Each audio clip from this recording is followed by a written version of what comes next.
बार महाराज नंद रहे, वो चौथे पन में आ गए। नंद रानी 85 वर्ष की, नंद बाबा 90 वर्ष के। अचानक घर में संत पधारे, महात्मा पधारे। सो उनके यहाँ 9 लाख गाय तो लगती ही थी। उन्होंने संत महात्माओं को खूब प्रेम से खीर पूरी खिलाया, बड़े भाव से भोजन कराया, खूब दक्षिणा दिया।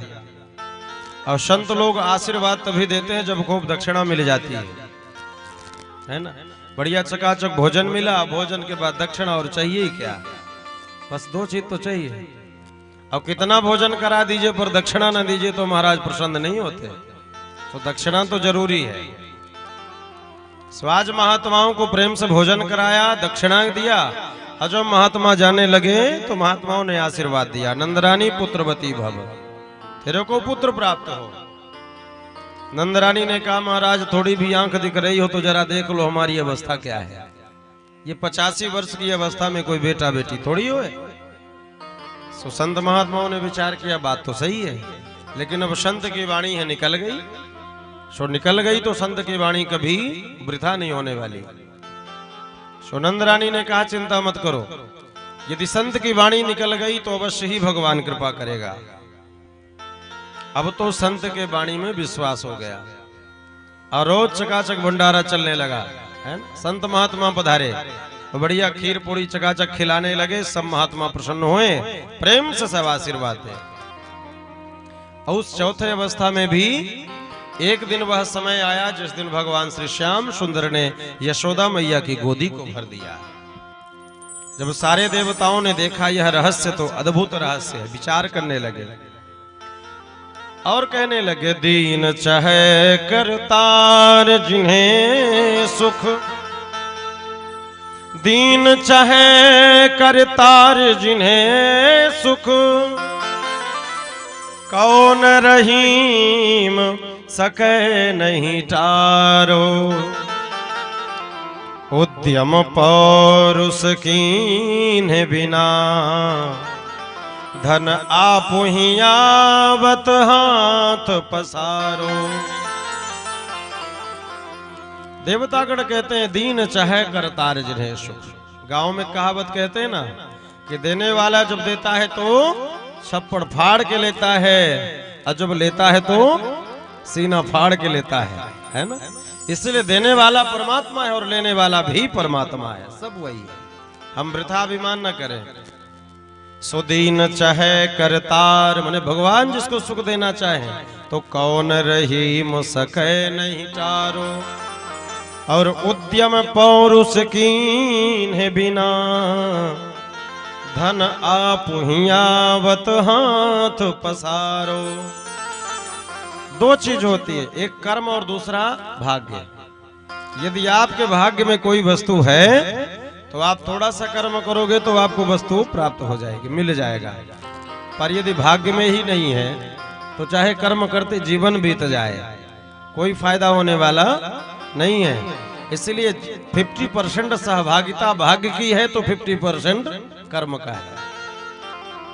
और भाग्य में बहुत है लेकिन कर्म नहीं करोगे तो कैसे मिलेगा। इसलिए एक दोनों दूसरे के पूरक हैं। सो सारे देवताओं ने विचार किया, उद्यम पौरुष कीन्हे बिना, धन आप ही आवत हाथ पसारो। बिना कुछ प्रयास करने से ही भगवान कृपा कर देते हैं और व्यक्ति सुगमता से प्राप्त कर लेता है। और देवन बैठ विचार करे, और विधि को परपंच विचार न जातो, और बेटा भयो वसुदेव के द्वार, और बधाई बाजत नंद के द्वारे। बेटा कहाँ हुआ, बोले वसुदेव के द्वार हुआ। मथुरा में कंस के कारागार में हुआ। और बधाई कहाँ बजी, गोकुल में नंद बाबा के दरवाजे पर। सो सारे लोग बधाई गा रहे हैं। और आज जब नंद बाबा को आशीर्वाद देकर संत महात्मा लोग चले गए, सो एक मंत्र देकर चले गए। नंद बाबा इसी मंत्र का जप करियो तुझे अवश्य ही लाला है जाएगो। सो नंद बाबा मंत्र का जप करने लगे। अब होता क्या है, जब व्यक्ति किसी दूसरे काम में मन चला जाता है तो वो मंत्र भी भूल जाता है। जैसे आप ड्यूटी जाने को लेट हो रहा है तो आरती करोगे, गाओगे, कुछ मुंह से निकलेगा, कुछ मुंह से कुछ निकलेगा। सो ऐसे नंद बाबा की आंखें आज तरस रही हैं, कब हमारे लाला को हमको दर्शन होएगो। सो नंद बाबा मंत्र भूल गए, क्या जपने लगे, बोले में लल्ला आ गयो है। सो प्राचीन समय में हॉस्पिटल में तो माताएं जाती नहीं थी, घर में ही बच्चे हुआ करते थे।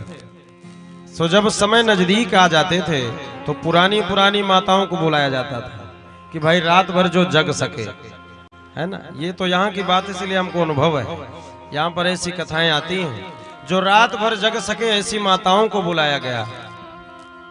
सारी माताएं आई, नंदा सुनंदा बहनें आ गईं।